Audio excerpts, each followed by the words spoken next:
നമസ്കാരം.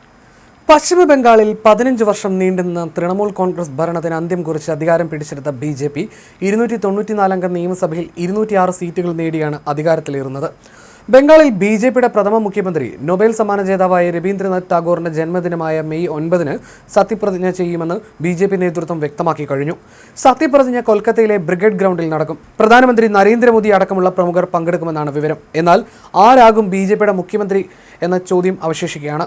തൃണമൂൽ കോൺഗ്രസിന്റെ ഉരുക്കുകോട്ടയായ ഭവാനിപൂരിൽ മമതാ ബാനർജിയെ തോൽപ്പിച്ച സുവേന്ദു അധികാരിക്കാണ് പ്രഥമ പരിഗണന. മമതാ ബാനർജി അവരുടെ കോട്ടയിൽ ചെന്ന് വീഴ്ത്തിയ സുവേന്ദു അധികാരി BJPയിലെ അതിശക്തനായ നേതാവായി ഉയർന്നു കഴിഞ്ഞു. 2021 നന്ദിഗ്രാമിൽ മമതയെ തോൽപ്പിച്ച അദ്ദേഹം 2026 ഭവാനിപൂരിലും ആ വിജയം ആവർത്തിച്ചു. മുഖ്യമന്ത്രിയെ തുടർച്ചയായി 2 തവണ പരാജയപ്പെടുത്തിയ ഏക നേതാവ് എന്ന ഖ്യാതിയും സുവേന്ദുവിന് സ്വന്തമായി. അസം മുഖ്യമന്ത്രി ഹിമന്ത ബിശ്വ ശർമ്മയെ പോലെ മറ്റൊരു പാർട്ടിയിൽ നിന്ന് BJPയിലെത്തി സംസ്ഥാന ഭരണത്തിന് ചുക്കാൻ പിടിക്കുന്ന നേതാവായി സുവേന്ദു മാറുകയാണ്. താൻ അധികാരത്തിന് പിന്നാലെ പോകുന്നവനല്ലെന്നും പാർട്ടിയുടെ ഏത് തീരുമാനവും അംഗീകരിക്കുമെന്നുമാണ് സുവേന്ദുവിന്റെ പ്രതികരണം. മുഖ്യമന്ത്രി സ്ഥാനത്തേക്ക് BJP സംസ്ഥാന അധ്യക്ഷൻ സാമിക് ഭട്ടാചാര്യ, അഗ്നിമിത്ര പോൾ, ദിലീപ് ഘോഷ് തുടങ്ങിയവരുടെ പേരുകളും ചർച്ചയിലുണ്ട്. ഒരു വനിതാ മുഖ്യമന്ത്രി വേണമെന്ന തീരുമാനമുണ്ടായാൽ അഗ്നിമിത്ര പോളിനായിരിക്കും മുൻഗണന. രൂപ ഗാംഗുലി, സ്വപൻ ദാസ് ഗുപ്ത എന്നിവരും മികച്ച വിജയങ്ങൾ നേടി പട്ടികയിലുണ്ട്. അതേസമയം പരാജയത്തിന് പിന്നാലെ കടുത്ത ആരോപണങ്ങളുമായി തൃണമൂൽ കോൺഗ്രസ് രംഗത്തെത്തി. തിരഞ്ഞെടുപ്പ് കമ്മീഷനും കേന്ദ്രസേനയും BJPയെ സഹായിച്ചുവെന്നും കൗണ്ടിംഗ് കേന്ദ്രങ്ങളിൽ കൃത്രിമം നടന്നുവെന്നുമാണ് മമതാ ബാനർജിയുടെ വാദം. വോട്ട് മോഷണം നടന്നുവെന്ന് ആരോപിച്ച് ഭവാനിപൂരിലെ കൗണ്ടിംഗ് കേന്ദ്രത്തിൽ മമത നേരിട്ടെത്തി പ്രതിഷേധിച്ചിരുന്നു. ബംഗാളിലെയും അസമിലെയും ജനവിധി അട്ടിമറിക്കപ്പെട്ടതാണെന്ന മമതയുടെ ആരോപണത്തെ കോൺഗ്രസ് നേതാവ് രാഹുൽ ഗാന്ധിയും പിന്തുണച്ചു. മമതയുടെ പരാജയം ആഘോഷമാക്കരുതെന്ന് അദ്ദേഹം പാർട്ടി നേതാക്കൾക്ക് കർശന നിർദ്ദേശം നൽകി.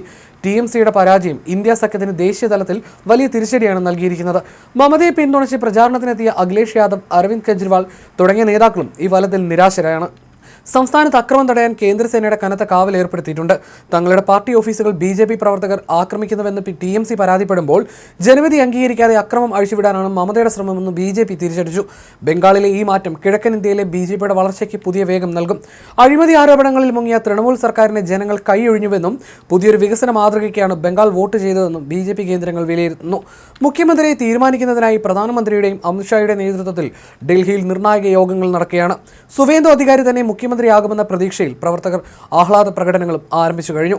അതേസമയം താൻ രാജിവെക്കില്ല എന്ന് പ്രഖ്യാപിച്ചിരിക്കുകയാണ് മമത. ഇത് വലിയ നാടകീയ നിമിഷങ്ങൾക്കാണ് വഴി തെളിച്ചിരിക്കുന്നത്. താൻ തെരഞ്ഞെടുപ്പിൽ പരാജയപ്പെട്ടിട്ടില്ലെന്നും BJPയുടെ വിജയം കൊള്ളയടിച്ചതാണെന്നും അവർ ആരോപിച്ചു. താൻ പരാജയപ്പെട്ടിട്ടില്ല, അതുകൊണ്ട് തന്നെ താൻ രാജ്ഭവനിലേക്ക് പോകില്ല, രാജി സമർപ്പിക്കില്ല എന്ന് ഇന്ന് നടന്ന വാർത്താ സമ്മേളനത്തിൽ അവർ മാധ്യമപ്രവർത്തകരോട് പറഞ്ഞു. മുഖ്യമന്ത്രി എന്ന നിലയിൽ മമതയ്ക്കെതിരെ വലിയ ഭരണവിരുദ്ധ വികാരം ഈ തെരഞ്ഞെടുപ്പിലുണ്ടായി. തൃണമൂലിന്റെ സുരക്ഷിത സീറ്റ് എന്നറിയപ്പെട്ടിരുന്ന ഭവാനിപൂർ പോലും ഇതോടെ സുരക്ഷിതമല്ലാതെയായി. നിരവധി അഴിമതി ആരോപണങ്ങൾ, നിരന്തര സംഘർഷങ്ങൾ, തൊഴിലില്ലായ്മ തുടങ്ങിയവയിലെല്ലാം ഭരണകക്ഷിയെതിരെ വലിയ വികാരമുണ്ടായി. മമതാ ബാനർജിയുടെ അനന്തരവൻ അഭിഷേക് ബാനർജിയിലേക്ക് പാർട്ടിയുടെ അധികാരം കേന്ദ്രീകരിച്ചത് തൃണമൂലിലെ മുതിർന്ന നേതാക്കൾക്കിടയിൽ തന്നെ അതൃപ്തിയുണ്ടാക്കി. സാധാരണക്കാർക്കൊപ്പം നിൽക്കുന്നുവെന്ന് പറയുമ്പോഴും പലവിധ ആരോപണങ്ങൾ മമത സർക്കാരിനെ പ്രതിക്കൂട്ടിലാക്കി. ശാരദ, റോസ് വാലി തട്ടിപ്പുകൾ, അധ്യാപക നിയമന അഴിമതി തുടങ്ങിയവ തൃണമൂലിനെ ഉലച്ചു. മമതയുടെ വിശ്വസ്തനായിരുന്ന പാർത്ഥ് ചാറ്റർജിയുടെ വസതിയിൽ നിന്ന് കോടിക്കണക്കിന് രൂപ പിടിച്ചെടുത്ത ദൃശ്യങ്ങൾ വോട്ടർമാർക്കിടയിൽ വലിയ ചർച്ചയായിരുന്നു. സാധാരണക്കാരുടെ പണം പാർട്ടി നേതാക്കൾ തട്ടിയെടുക്കുന്നുവെന്ന വികാരം ജനങ്ങൾക്കിടയിൽ ശക്തമായിരുന്നു. ഇങ്ങനെ നിരവധി വിഷയങ്ങൾ തൃണമൂലിനെ ജനങ്ങളിൽ നിന്ന് അകലുന്നതിനിടയാക്കിയെന്നാണ് വിലയിരുത്തൽ.